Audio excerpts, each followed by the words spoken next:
Siemiatycze, siemiatycze. Wy tego nie róbcie, ja to robię dla was. Opa. Matka Boska, szybko spełniająca prośby. Melanie, czy te sfinksy przyjechały z Gizy, z Egiptu? Można jakieś pamiątki nabyć z siemiatycz? Dzień dobry, Kasiu. Dzień dobry, cześć. Ikonostas został wykonany w 1908 roku w Grodnie. Zapraszamy. Do Siemiatycz jak najbardziej, na Podlasie do nas.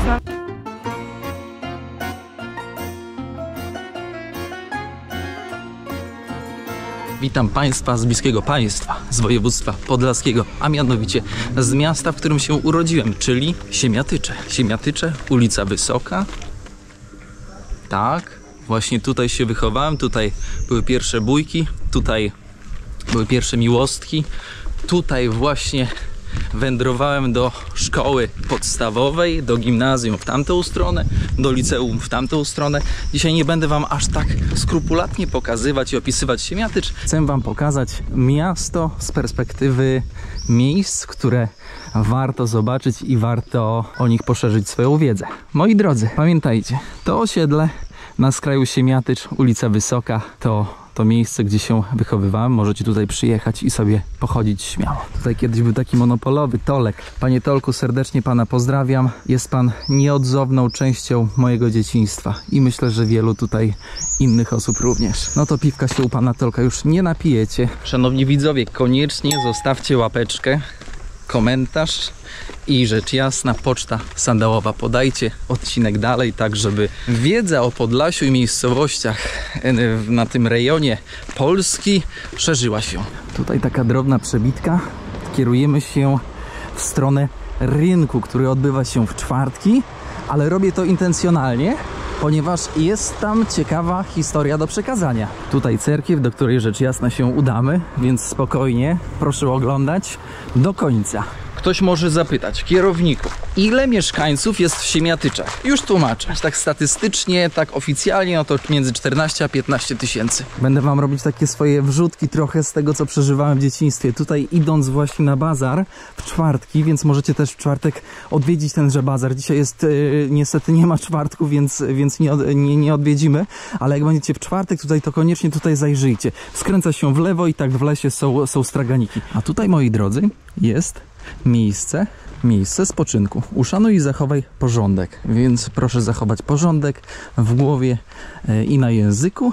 Brama na wieczną pamięć rodziny Kramer, Kotler i innych Żydów. Moi drodzy, Żydzi byli nieodłączną częścią miasta Siemiatycze. Wchodzimy na Kirkut. Kirkut to nic innego jak cmentarz. Kamienne nagrobki, które tutaj widzimy, to macewy z języka jidysz. I chciałem tylko powiedzieć, że ten cały rewir to cmentarz. Wejdźmy, zobaczmy. Tu spoczywają 1942 w Siemiatyczach dzieci, kobiety, mężczyźni i starcy. W liczbie 70 osób, wśród nich Efraim Kejles, Abraham Ekstrakt. Pewnych słów tworząc filmy na YouTubie nie można dobitnie używać. Myślę, że zdajecie sobie sprawę dlaczego. Siemiatycze to miasto, które powstało mniej więcej w XV wieku. I tutaj pod koniec XVII wieku mieszkał taki człowiek, wysoko postawiony rabin żydowski, który nazywał się Gedalia. No i ów rabin jest uważany za jednego z prekursorów syjonizmu. Syjonizm. Grupa społeczno-polityczna, której celem było utworzenie państwa Izrael. Bo jak wiecie, Żydzi byli rozrzuceni na wszystkie strony świata. No i walczyli o to, żeby mieć swój skrawek ziemi. No i dalej walczą z Palestyną. Syjoniści w 1948 dopinają tego, o co walczyli i powstaje państwo Izrael. I ktoś powie, kierowniku, a czy syjoniści to trochę jak talibowie? W 100%. Społeczno-polityczne ugrupowanie, które ma cele i o nie walczy. Przepraszam, ale się zgubiłem i muszę teraz przejść tutaj fajnym przejściem. No ładnie, ładnie, no. No ładnie. To mnie zrobili, ty. No gdzie wy jesteście? Idziemy dalej.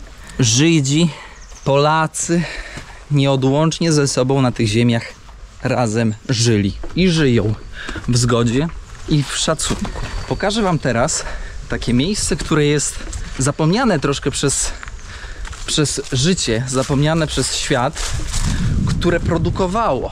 Bo tak, trzeba zaznaczyć, że Żydzi produkowali, zajmowali się handlem, rzemiosłem, wnosili naprawdę bardzo dużo do rozwoju ekonomicznego, gospodarczego regionu, nie tylko miasta. 1660. Nic innego, moi drodzy, jak potop szwedzki. Szwedzi zalali nasze ziemię, obojga narodów. Były tutaj spustoszenia, ale tutaj jest stara fabryka kafli. Jak tam wleźć, kierowniku? Wy tego nie róbcie, ja to robię dla was. Muszę wam pokazać tą historię od środka. Musi być historia zapisana. Jesteśmy w starej kaflarni. O matko święta, jakie piękne płytki się zachowały. Niestety, jak wiecie, tutaj menelstwo swoje 5 minut też miało i ma zapewne. Ale to jest miejsce, w którym wytwarzano... Boże, zapomniałem. Chciałem powiedzieć plita, ponieważ plita w gwarze tutaj podlaskiej to jest nic innego jak właśnie piec, na którym się gotuje. To jest kaflarnia sukcesorów Dajcz, która funkcjonowała od 1895 roku. Kafle, moi drodzy, kafle, które już są tak zapomniane, tak... Kurczę, muszę tutaj trochę z przyczajki, bo ja w Siemiatyczach to 3 mandaty dostałem. To 4. mandat to normalnie się kroi za takie urbexy. Podczas szukania informacji o Dajczach, o sukcesorach Dajcz, o Żydach de facto, znalazłem też informację, że kaflarnia i kafle zostały wyróżnione w Paryżu. Wielki medal złoty, Paryż 1906 rok, wyobrażacie sobie? W tamtym czasie. No i najprawdopodobniej, z tego co mogę tutaj wnioskować, I wojna światowa pokrzyżowała troszkę plany, ale reklama z 1925 roku, no myślę, że to już była gdzieś tam pewnie końcówka funkcjonowania tejże kaflarni. Tutaj jest, nie wiem co tu mogło być, tutaj obstawiam, że mógł być sklep, mogli sprzedawać, może jakaś chata mieszkalna, bo cała fabryka jest tam. Muszę się przebić przez te chaszcze, no ale ja to dla was zrobię, moi drodzy. To jak nie ja, jak nie kierownik. Co to po urbexach pierwszy raz? To w Afryce już chodziliśmy. To miejsce miało, może dalej ma, w sumie nie chcę wychodzić na pesymistę, potencjał na to, żeby tutaj było muzeum, żeby było miejsce, do którego ludzie mogliby przyjeżdżać. Wali się. Na łeb może taka dachówka spaść. Ciężko powiedzieć, czy tutaj były te piece do wypalania, może tam, czy w kolejnym budynku. Jak podają źródła, kaflarnia została upaństwowiona i do 1990 roku produkowała tutaj normalnie kafle, moi drodzy. Nie tylko Dajcze byli właścicielami tego przybytku, tej kaflarni, ale również takie nazwiska jak Belkies, Radzyński, Małach, Szyszko, Maliniak, Gorfajn, więc trochę tych ludzi tutaj było. II wojna światowa była tragiczna dla Żydów, dla Polaków i pan Dajcz w pociągu do Treblinki odebrał sobie życie. To już te nowe kafle, które widzicie na podlaskich piecach, w podlaskich domostwach, które były tutaj wypalane. No jedna z największych w regionie w ówczesnym czasie kaflarnia. Wiele rzeczy rozkradzionych, rozebranych, rozkradzionych. No szkoda, ale duch historii wciąż jest. Moi drodzy, apeluję, jak przyjedziecie, to tutaj nie wchodźcie. Nie wbijajcie na pałę, tak jak ja to zrobiłem. Zrobiłem to po to, żebyście mogli obejrzeć to i żeby wam takie krokwie na łeb nie spadły, tak? Ostatnie spojrzenie na kaflarnię. Żegnamy. Jeszcze się zobaczymy kiedyś. No wieża strażnicza, w sensie strażacka, żeby wypatrywać, czy gdzieś się nie pali. Chcę wam pokazać tak chronologicznie te miejsca względem lokalizacji, żebyście mogli sobie ułożyć to w ciekawą taką podróż później. A pomyśleć, moi drodzy, że niegdyś tutaj, jak byłem jeszcze mały, to była górka i zjeżdżaliśmy na sankach z kolegami, których serdecznie pozdrawiam. Tutaj Cerkiew Zmartwychwstania Pańskiego. Moja parafia. O tak bym to określił, bo wiecie, lub nie jestem osobą wyznania prawosławnego. No i co? I tutaj była kiedyś taka drewniana cerkiewka. Drewniana cerkiewka, ona została wywieziona gdzieś, nie pamiętam gdzie, zapytamy baciuszkę Mirosława, z którym jestem tutaj umówiony. Pamiętam, jak budowano tą cerkiew, jakie to było wydarzenie. Podejdźmy do środka, kapelusz z głów. O. Sława Gospodu Jezusu Chrystu. Sława na wieki, Tomku, witaj. Mirosławie, w którym roku powstała cerkiew? W 1998 roku został uroczyście wmurowany kamień węgielny, no i można powiedzieć, że od tego czasu trwała budowa. Ten żyrandol, który tutaj mamy, też nie jest przypadkowy. Skąd przyjechał? Żyrandol został wykonany w Winnicy na Ukrainie. Tam jest taka fabryka, gdzie przygotowują i wyrabiają różne cerkiewne i utensylia, ale i przedmioty. On jest mosiężny. W 2013 roku tutaj zawisł w naszej świątyni. I powiedz troszkę więcej o freskach, bo freski też nie były pisane przez Polaków. Wyłoniono państwa Downar, to są artyści z Białorusi. Oni kiedyś tutaj na terenie Podlasia również wykonywali polichromię, freski w innych cerkwiach. No ich warsztat spodobał się i dzięki temu mamy dzisiaj piękne freski. W Mirosławie mamy też ikony z dalekich części Europy. Mógłbyś coś więcej powiedzieć? Zostały przywiezione dwie ikony ze Świętej Góry Athos. Święta Góra Athos jest to półwysep w Grecji. Matka Boska, szybko spełniająca prośby. Czyli jak ktoś ma jakąś prośbę, którą chciałby spełnić, jakieś życzenie, to może przyjść i się pomodlić? Tak. Przed jej ikoną było w Grecji, ale też w różnych miejscach na świecie było wiele uzdrowień i cudów, dlatego to jest bardzo wyjątkowa ikona w cerkwi. Nawet u nas tutaj w niedalekim Terespolu były cuda, się zdarzały z ikony, to czyło się miro. Dlatego Czym jest miro?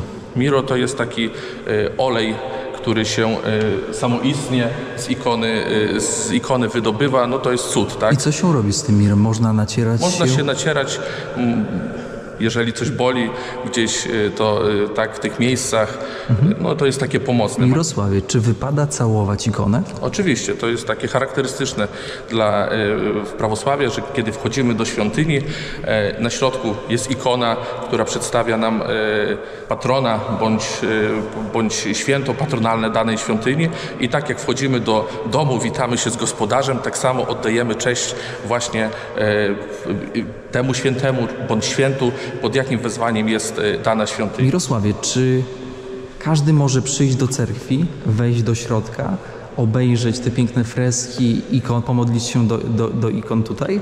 Oczywiście, cerkiew jest dla wszystkich, to jest dom Boży, a my wszyscy jako Jego dzieci jesteśmy tu mile widziani, więc należy się oczywiście zachowywać z szacunkiem do miejsca. Bardzo dziękuję Wszystkiego za dobrego. oprowadzenie. I zapraszam wszystkich do odwiedzenia naszej pięknej świątyni w Siemiatyczach. I dla turystów, i dla pielgrzymów. Czy na plebanie w razie czego można zajść, zapukać, poprosić? Dzień Tak, dobry. zawsze otworzymy. My z daleka. Każdemu z wielką chęcią wchodzimy w cerkiew. Ekstra. Bardzo dziękuję. Wszystkiego dobrego odsyłam widzów, żeby przyjeżdżali i zwiedzali. Z Mirosławem się pożegnałem. Turyści z Kielc przyszli, zobaczyli, zachwycili się, a my idziemy dalej. Uwaga, to zapisuję dla potomnych. Diesel 6,48, benzyna 95, 6,48. Ciekaw jestem, ile będzie za 10 lat. Pozdrawiam wszystkich w przyszłości. Zbliżamy się do centrum, do małego ronda.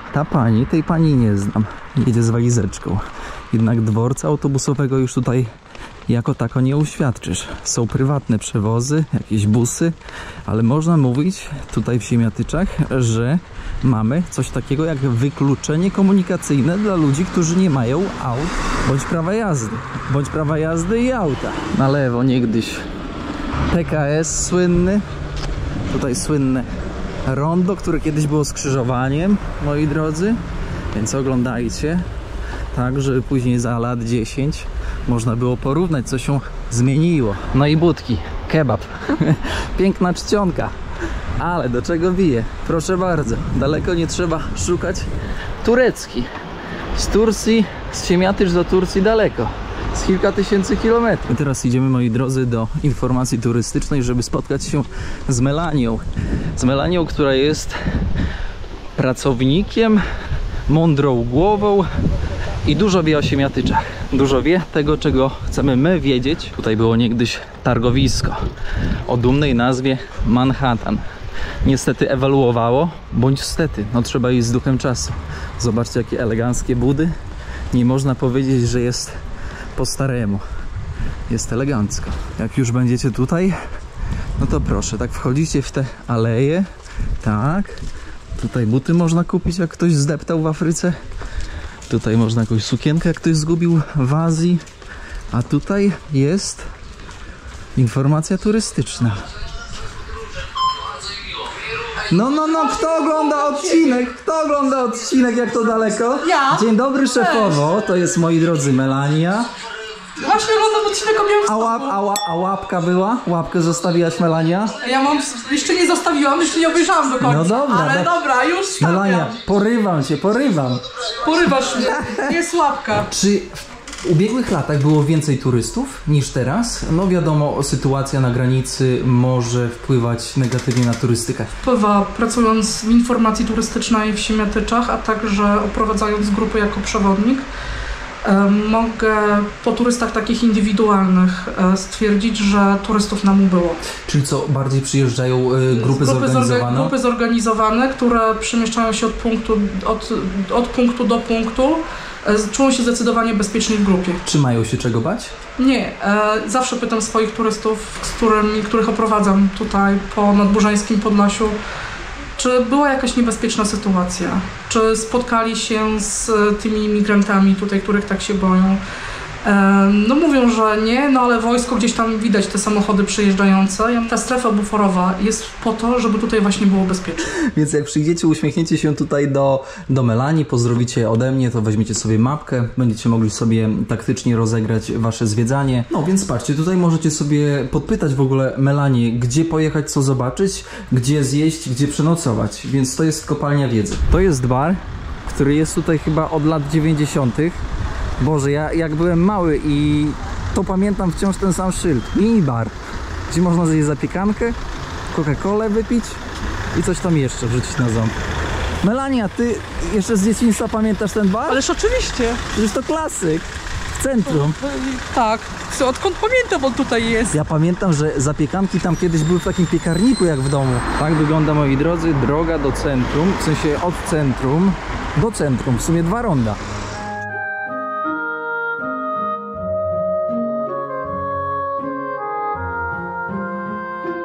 A tutaj jest rękodzieło, wystrój wnętrz i wiele więcej. Wejdźmy, zobaczmy, coż tutaj można kupić. A jest i nasza szefowa. Dzień dobry. Dzień dobry. Cześć, Ilona, dzień dobry. co tu można u ciebie kupić? Można jakieś pamiątki nabyć z Siemiatycz? Właśnie o tutaj jakieś takie cuda. Sama to robisz? Trochę ja, trochę koleżanki. No ten koszyczek to ja osobiście. Okej, czyli można kupić taki koszyczek. Głównie to ja robię takie rzeczy na szydełku, ale tak żeby to była jakaś pamiątka z Siemiatycz, to na przykład magnesy. Pokaż tamto, bo tamto jest ładne. Takie rzeczy można kupić, takie rękodzieło, proszę. O Jezu, ja po dywanie sandałem chodzę. Zobaczcie, jakie Dobrze. dywany. A, ty na boso! A ja na boso, bo Afrykański ja lubię po nich styl. chodzić. Fajne. Super to wygląda. No takie rzeczy, teraz rarytasy jestem można przywieźć. w Wow. Jest coś takiego jak szkolenie z dziergania? Robię takie warsztaty jak najbardziej. A można tutaj zapraszam. dzieci zostawić? Jak są takie, że zostaną, to jak najbardziej. No i elegancko. Bo nie każdy zostanie. Ty, no to super. Bardzo dziękujemy. Dzięki. Papa, odsyłam widzów z kodem rabatowym jak to daleko, uśmiech szefowej. Buźka. Jasne, zapraszam. Papa, Ilona. Tutaj miejscówka do noclegi. Jezu, zapomniałem jak się nazywa ten hotel. Kresowiak. Kresowia. Od Kresu. Jesteśmy na Kresach. No tak, no oczywiście. Serdeczne pozdrowienia dla siemiatyckiej policji, która mi tutaj wlepiła mandat kiedyś jak wróciłem z Maroka. 150 zł na tych światach. Serdecznie pozdrawiam. Przeskakujemy tutaj z centrum do Pałacu Anny Jabłonowskiej, tam gdzie znajduje się dziś starostwo. A później będziemy iść w stronę tego centrum i jeszcze dalej i wtedy wam pokażę tą całą kwintesencję. Strefa otwartych myśli. Można przyjść, sobie odpocząć po ciężkim zwiedzaniu w Siemiatyczach. Strefa znajduje się przy oranżerii, tutaj, która jest pozostałością po Pałacu Anny Jabłonowskiej. Kasia, nie świruj. Nagrywam film, Kaśka, mówię ci. Kasia! Pozdrawiamy Kasię. Dalej nie zaczęłam. zaczepia. To jeszcze raz powtórzymy. Dzień dobry, Kasiu. Dzień dobry, cześć! Kasi, Ja ci mówię, a ty dalej, a gdzie ty idziesz? No, mówię, tam idę. kocham to. Kocham tą spontaniczność w tworzeniu odcinków na YouTube'a, bo to nie jest film, moi drodzy. Tak, klatka, poszło. Cały ten układ parkowo-pałacowy niegdyś, teraz już bardziej tylko parkowe, to dawna posiadłość naszej właścicielki z XVIII wieku. Ten budynek obok, czyli dawna oranżaria, zwana też domkiem ogrodnika, to miejsce bardzo związane z działalnością księżnej. Księżna Anna była fizjokratką, ona miała pociąg do nauk przyrodniczych. Interesowała ją przyroda, to co się z nią wiąże. Być może dlatego zgromadziła w Siemiatyczach największą w tamtych czasach kolekcję zwaną Gabinetem Historii Naturalnej, w której to zgromadziła liczne eksponaty florystyczne, faunistyczne. Miała piękną bibliotekę, eksponaty geologiczne, akcesoria, narzędzia, urządzenia, a także numizmatyka, kamienie. Ta kolekcja przyciągała wielkich tamtej epoki. Trębeckiego, Staszica, Kołłątaja, Karpińskiego. Przyjeżdżali tutaj Stanisław August Poniatowski, ostatni król Polski, i cesarz Austrii Józef II. A co z pamiątkami po Annie Jabłonowskiej? Przejął ją car Rosji Aleksander II. Prawdopodobnie za długi, no bo nie ma co ukrywać, dobra Anny były zadłużone. Starostwo powiatowe tutaj, Sfinks numer 1, Sfinks numer 2 tutaj i tutaj nasza Melania. Melania, czy te sfinksy przyjechały z Gizy, z Egiptu? No prawie, bo właśnie z Egiptem i Gizą związana jest legenda powstania tych sfinksów, które są pozostałością bramy wjazdowej na dziedziniec do Pałacu Księżnej Anny, który znajdował się mniej więcej w tym miejscu, gdzie teraz budynek Starostwa Powiatowego. Legenda głosi, że księżna Anna, która była osobą wykształconą, lubiła podróżować, tak jak ty, pojechała podczas jednej podróży do Egiptu, do Gizy, tam zobaczyła sfinksy, zakochała się w nich i takie same chciała postawić przed swoim pałacem. To był kaprys księżnej Anny, który trzeba było wykonać.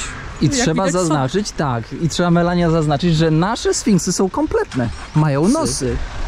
Zostały zrekonstruowane te nosy, bo rzeczywiście całkiem niedawno przeszły rewitalizację. Przyjdźcie, dotknijcie łapkę, uśmiechnijcie się i może uda wam się zobaczyć obraz powstania styczniowego w starostwie powiatowym. Na korytarzu w starostwie, jeśli zobaczycie tą kapliczkę z krzyżem na skraju dróg pana Jarosława Domańskiego, to wiedzcie, że tutaj jest właśnie wejście do sali konferencyjnej.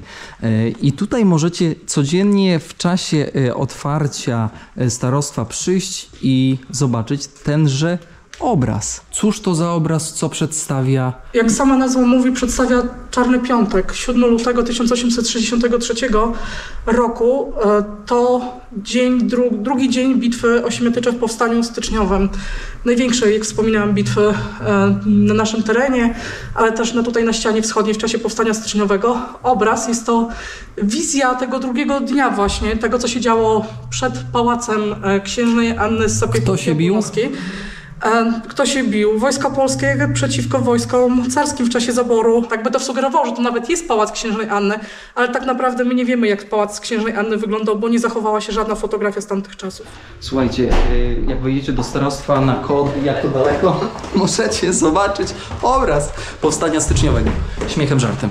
No dobrze, teraz idziemy od starostwa. Starostwo jest za nami. Idziemy wzdłuż tutaj ulicy Pałacowej. Aktualnie można to nazwać Aleją Lipową. Pamiętajcie, aby zbierać kwiaty lipy, suszyć i pić, bo to na zdrowie wam wyjdzie. Ten budynek też jest ważny z punktu widzenia historycznego. Miasto Siemiatycze do II wojny światowej to było miasteczko żydowskie. Żydzi stanowili 70% mieszkańców. To jest miejsce, w którym uczyli się i Talmudu, i Tory. To jest tak zwany dom talmudyczny, dawny dom talmudyczny. Czyli szkoła żydowska. Szkoła żydowska, tak. I stoi obok dawnej synagogi właśnie. A widzisz, czyli mogli się uczyć Tory, później iść i w praktyce wykorzystywać. Wykorzystywać wiedzę, oczywiście. Jak nie wiecie, gdzie czegoś szukać, to pytajcie lokalnych. Ale się zaplułem. Pierwsi Żydzi osiedlili się w Siemiatyczach w 1582 roku. W XVII wieku powstała tu gmina żydowska, która do czasu wybuchu II wojny światowej liczyła 4000 mieszkańców. Szanowni Państwo, tutaj niegdyś było kino, tutaj odbywają się różne inicjatywy kulturowe. Trzeba zaznaczyć, że miał swój pierwszy raz festiwal podróżniczy Odyseja. Tak, Festiwal podróżniczy Odyseja w Siemiatyczach, który był wykonany dwukrotnie, no i niestety covidian przyszedł i trzeci raz się nie udało. Miejmy nadzieję, że idea powstanie i jak Feniks z popiołów odrośnie. Zobaczcie, na co trafiliśmy. Influencerka PRL-u tutaj. To jest właśnie ten bar, gdzie mówiłem, że zapiekanki były kiedyś robione w takim piecu gazowym. No więc koniecznie wpadnijcie, proszę, tutaj na mięsnym. Melania, przecież to jest nasze dzieciństwo, co? Te kiwi to może nie całkiem. Te kiwi to jest jakieś może nowe. nie całkiem. Krynka. No, ale będzie Co tu jeszcze Ale to kiedyś mamy? były i te No. truskawkowe jakieś. I ile no. kosztowała taka krynka? Ja nie pamiętam. Z 50 groszy. A i do tego bułka, tak. I do tego świeża bułka. Do tego się teraz wygląda, jak się wygląda, nie? Albo ptysie. Pamiętasz? Tak. Pamiętasz, nie? Te Były ptysie o smaku mandarynkowym. Na wspominki wzięło. Zdrowie za Siemiatycze. Popcorn sprzedaje popcorn. O, i popcorn u Melanii możecie kupić. Jeżeli chodzi o coś ciekawego do przywiezienia, to można, bo to jest chyba, Melania, to jest na kaflu? Na kaflu. Ceramicznym? Na kaflu ceramicznym, malowane przez panią Helenę Szczygą, Którą serdecznie pozdrawiamy. którą serdecznie pozdrawiamy oczywiście. I to są właśnie zabytki, obiekty w Siemiatyczach. Tak, taka pamiątka. Zdjęcia. Stare zdjęcia z Siemiatycz. Zobaczcie, jaką strzechą kryte. Nie wiem, czy pamiętasz jeszcze tę Lublin, pamiętam. strzałkę. Ojejku, pamiętam. Drogowskaz, ale chaty, to jest duże rondo. Słuchajcie, jeżeli chcecie zrozumieć, jak wyglądały Siemiatycze kiedyś, to koniecznie, bo to lata 50, to ja aż takich rzeczy to nie pamiętam, to przyjedźcie tutaj najpierw do Ośrodka Kultury, do byłej synagogi i obejrzyjcie sobie tą wystawę zdjęć. Siemiatycze, Siemiatycze. Zapraszam do galerii. Tutaj kącik tkacki, ale od kącika tkackiego przejdźmy troszkę dalej do galerii pana Józefa Charytona, który się urodził w Krupicach pod Siemiatyczami. Proszę bardzo, tutaj ujęcie. Pan Józef był malarzem, ale z takich ciekawszych ujęć. Tutaj widzę chyba zburzony pomnik Lenina. Możesz wskazać palcem? Widzą? Tutaj. Jest. Dokładnie. II wojna światowa. Zgadza się. Żołnierz armii niemieckiej. Tak jest. Społeczność żydowska. Społeczność żydowska, ale i uważam, że nie tylko, pewnie też Polacy ciężko byli zmuszani do ciężkich prac. Centrum przy ratuszu. Kupcy. Oni naprawdę, Żydzi napędzali nam gospodarkę. Ale oczywiście. Przecież to, z czego słynęliśmy kiedyś, a teraz też niektóre rodziny kontynuują, to jest produkcja kafla siemiatyckiego między innymi. Też od takiej strony kupieckiej, proszę bardzo, to zawsze jest ciekawe. No, to jest jeden z najważniejszych obrazów. Właśnie przedstawia nasz siemiatycki ratusz, czyli połączenie administracji, tej części handlowej, wagi miar. Ci ludzie tacy zdziwieni, Zdziwieni, ale to jest przedstawienie tej społeczności żydowskiej, która w Siemiatyczach żyła w takich codziennych sytuacjach, jeszcze przed Holokaustem. Raz, dwa, trzy. Mural. Mural musisz znaleźć ty. Cóż my tutaj widzimy? Mural.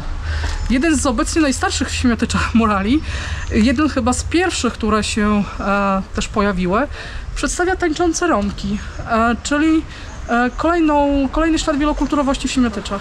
Moi drodzy, nie mówimy, gdzie jest ten mural, niech to będzie dla was wyzwanie. Znajdźcie ten mural.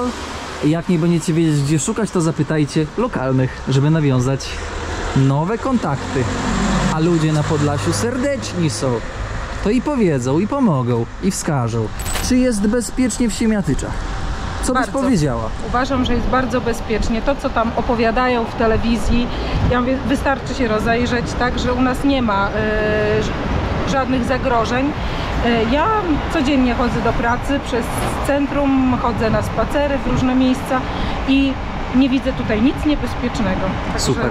sobie Czyli co, zapraszamy? do Siemiatycz jak najbardziej, na Podlasie, do nas, na nasze place zabaw, nad nasze zalewy. Jest bezpiecznie, nic się nie dzieje. Jesteśmy na głównym rondzie. Światła tutaj 1542 rok. Siemiatycze, po napisie znajdziecie to miejsce. 1542 rok. Król Zygmunt Stary nadaje prawa miejskie Siemiatyczom. Siemiatycze stają się mocarstwem na podlaskich regionach. Jednym z najważniejszych miejsc na Podlasiu. Mocarstwem w cudzysłowie, oczywiście.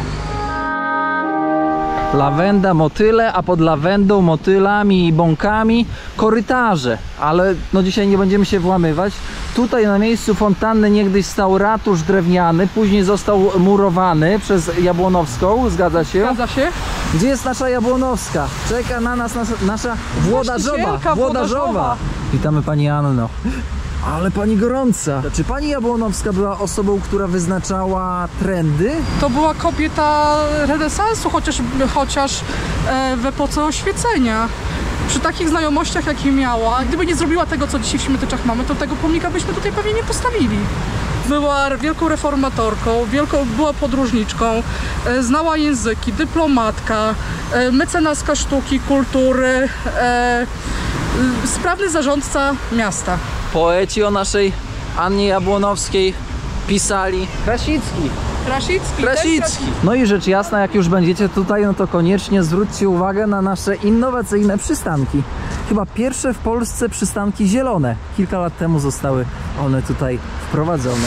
A przy fontannie szukajcie takiego napisu jak czerwiec 2005, czyli rok powstania, no i znak w kierunku północnym.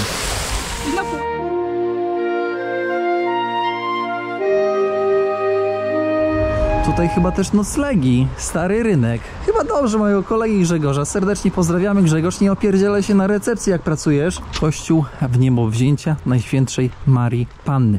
2 kościoły, 2 cerkwie w Siemiatyczach. Kapelusze z głów, jak wchodzimy do świątyni. Jest to jeden z najstarszych i najpiękniejszych kościołów diecezji drohiczyńskiej. Kościół w niebowzięcia Najświętszej Maryi Panny w Siemiatyczach z XVII wieku, z fundacji Sapiechów. Mówisz, że to, że ten kościół stoi, to jest cud. Dlaczego? To trzeba cofnąć się do 1863 roku. Drugiego dnia bitwy, 7 lutego, kiedy miasto płonęło, bo przegraliśmy tą bitwę, wojska rosyjskie wydały wyrok i na kościół, i na księdza katolickiego, i wtedy ksiądz prawosławny, ksiądz Lacewicz odwdzięczył się, stawiając się u wojsk polskich. Dlatego cud, że ten kościół tutaj stoi. Zobaczcie tutaj tablica. To książka They Saved London. Oni ocalili Londyn. To książka Anglika Nevmana Bernarda poświęcona wkładowi Polaków w rozszyfrowanie tajnej hitlerowskiej broni V1, V2, która jest pod Drohicznem. Replika? Nie, w Sarnakach. W Sarnakach, a tym samym w rozstrzygnięcie losów II wojny światowej. A mi zawsze niektórzy mówią w komentarzach pod filmami, że ja bardzo przypominam Maksymiliana Kolbę. Parafia pod wyzwaniem świętego Piotra i świętego Pawła. Tutaj niegdyś, moi drodzy, uczyłem się, jak byłem młodszy, języka rosyjskiego na parafii. Były spotkania, które naprawdę dużo wnosiły i które dużo wnoszą do podróży moich i waszych, bo podróżujemy razem. A teraz wejdziemy zobaczyć cerkiew. Takiej bramy szukajcie i przyjeżdżajcie. Cerkiew leży na podlaskim szlaku sakralnym.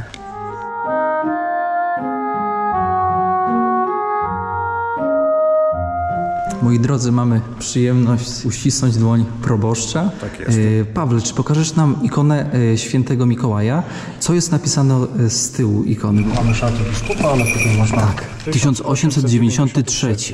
Dobra. 27 maja. A przetłumaczysz nam tutaj? Kapłan Siemiatyckiej Cerkwi Prawosławnej, ojciec Aleksy Smirnow i psalmista Mikołaj Seredyński. 1893 rok, 27 maja.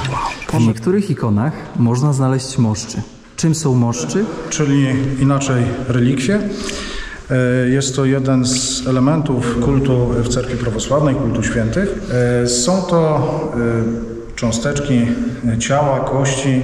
Bardzo często się też zdarza, że są to właśnie nierozłożone cząsteczki ciała i stanowią właśnie, wcześniej powiedziałem, ważny element, jeśli chodzi o kult święty. Melania, chcesz zapalić świeczkę? Pawle, powiedz, co symbolizuje świeca w cerkwi? Płomień świecy symbolizuje światłość Chrystusową. Symbolizuje też, jaka powinna być nasza modlitwa, żarliwa, płomienna i tak jak płomień skierowana zawsze ku górze. Miejsce, w którym teraz Melania stawia świecę, jest specjalnym miejscem, to nie jest takie przypadkowe miejsce. To jest miejsce, które się nazywa Pani Hitnik. Jest to taki stół, jak widać, przy którym są sprawowane krótkie nabożeństwa żałobne, czyli panichidy. Melania, jako że jesteś przewodnikiem turystycznym, często słyszysz od turystów, że ten ikonostas robi ogromne wrażenie, jest jednym... Z najpiękniejszych na Podlasiu. No właśnie. Pawle, czy jesteś w stanie nam powiedzieć, gdzie został wykonany ikonostas? Ikonostas został wykonany w 1908 roku w Grodnie w pracowni artystycznej. I co jest bardzo ważne i ciekawe, że ten ikonostas przeżył różnego rodzaju burze dziejowe. Pamiętajmy, że w czasie I wojny światowej, kiedy było tak zwane bieżeństwo tutaj... Czym było bieżeństwo? To był eksodus ludności Podlasia wskutek pewnych zabiegów politycznych i propagandy w głąb Rosji. Tak jak historycy teraz uważają, że to było niepotrzebne, bo to była taka podyktowane strachem przed Niemcami, że Niemcy wejdą, tutaj wszystko zniszczą, pozabijają. Okazało się, że nie. I co ciekawe, w tej świątyni mieścił się szpital polowy, stacjonowała jednostka niemiecka i w zasadzie przez ten czas, kiedy tutaj mieszkali żołnierze niemieccy, tak naprawdę świątynia nie ucierpiała, nie została sprofanowana i ten ikonostas przeżył właśnie bieżeństwo, też przeżył pożar cerkwi w 1973 roku, tak więc jest cały czas tutaj ponad 100 lat z nami. Kolejny cud. Kolejny cud. Tak. Robi wrażenie. Żegnamy się z Pawłem i teraz udajemy się z Melanią na cmentarz. Melania, cóż to jest za pamiątkowa tablica? Polegli za ojczyznę, 1863 rok. Czyli wracamy do tego czym najważniejszego wydarzenia, jednego z ważnych wydarzeń w historii Siemiatycz. Bitwy o Siemiatycze. Powstanie styczniowe. Powstanie styczniowe, dokładnie, 6-7 lutego. Czyli ono się rozgrywało tutaj, na terenie cmentarza? Tak.